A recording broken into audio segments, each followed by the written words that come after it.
My name's Bongiri Ladu. By profession, I'm a journalist.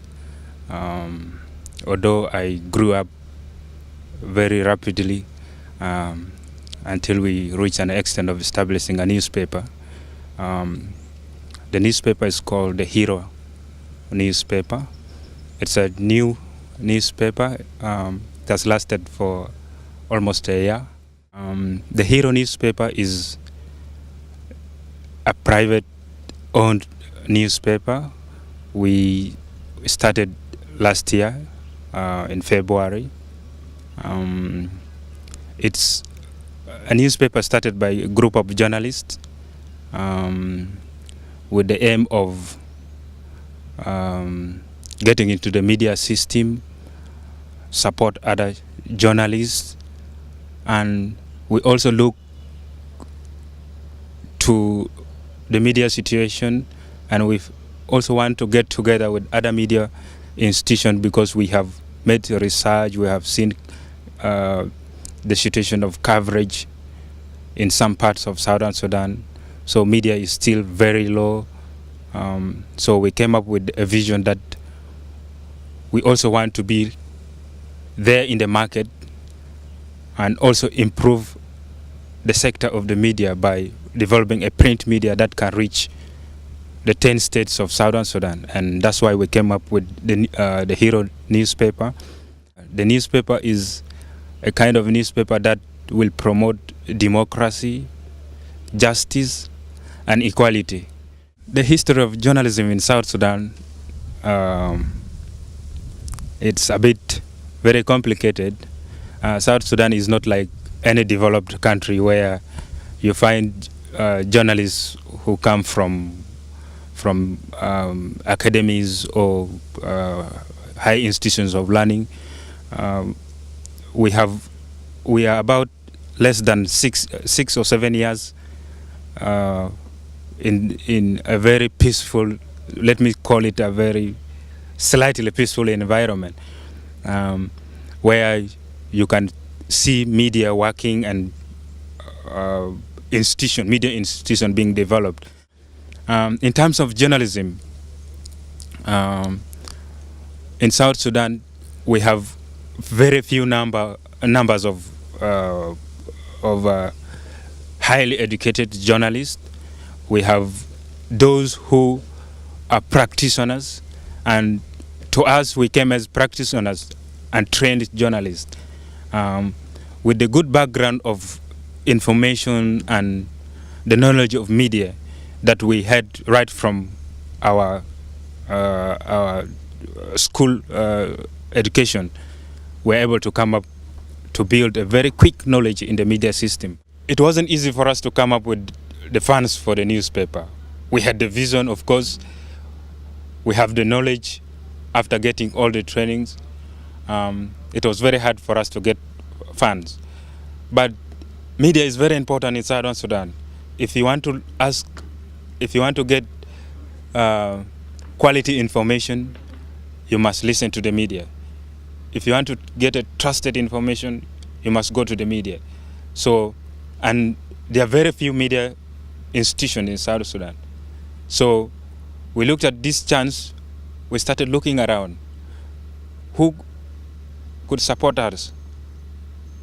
The private sector, individuals, or the government.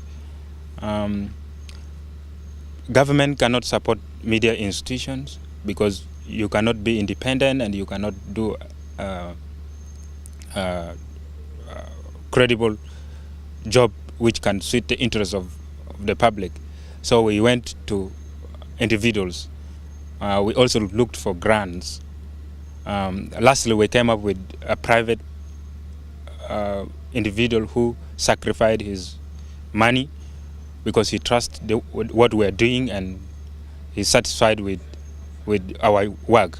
And we wrote the project to him and he said, well, I can grant you this money, but I am not part of your institution. This is a part of support to you as young journalists to create job, to create awareness to your community, and to also promote peace within the society.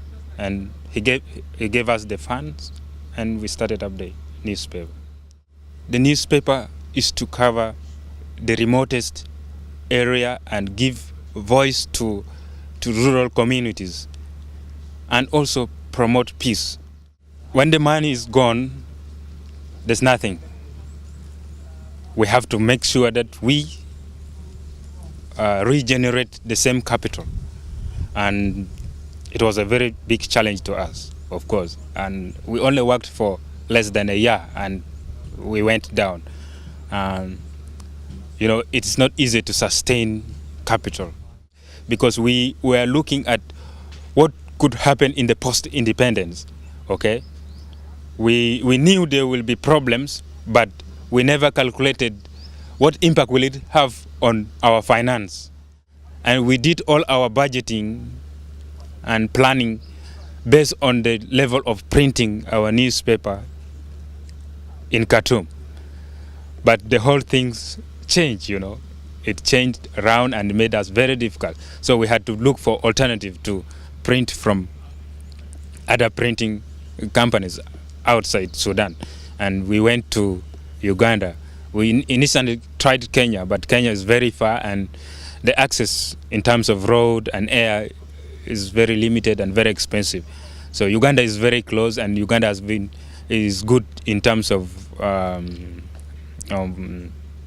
media relations with South Sudan. That also made us to print it weekly, So we print the newspaper weekly. It's a bi-weekly newspaper. And the printing company also gave us a limitation, You cannot print less than 1,500 copies in the printing company, you see. So we have to print at least 3,000 and above. In relation to our consumers in South Sudan, although we have a very vast area around, and there are only few markets for newspapers, and the consumption is also very little. You can print 3,000 copies. Out of the 3,000 copies, you can only distribute to about 4 states. Although we have 6 states which you cannot reach because of infrastructure, you have problems with logistics. When we came up, this is a newspaper which is liked by everybody. The name alone gives you a courage, and it was very beautifully designed, and the content was very good for readers. Access to information here is, let me say, it has improved now. It's a bit 60%, I should say. But previously, from the start, it's not easy. It's like going to knock the gate of an old person or a military barracks, and you want to enter there and you are a journalist. You will never be allowed, you see. It's not easy to get information from the start. And gradually, I want to give a specific example. In 2007, 2006, and 2005, there was no direct interviews. You cannot go to a minister, to a director, to any office that, please, can I have an interview with a person? We'll just say, no, I'm not allowed to give any interview. Who are you? Where do you come from? I don't know you. That's what they say. But we keep insisting, Sometimes you will be slapped. Go away, we don't know you. You are even a spy.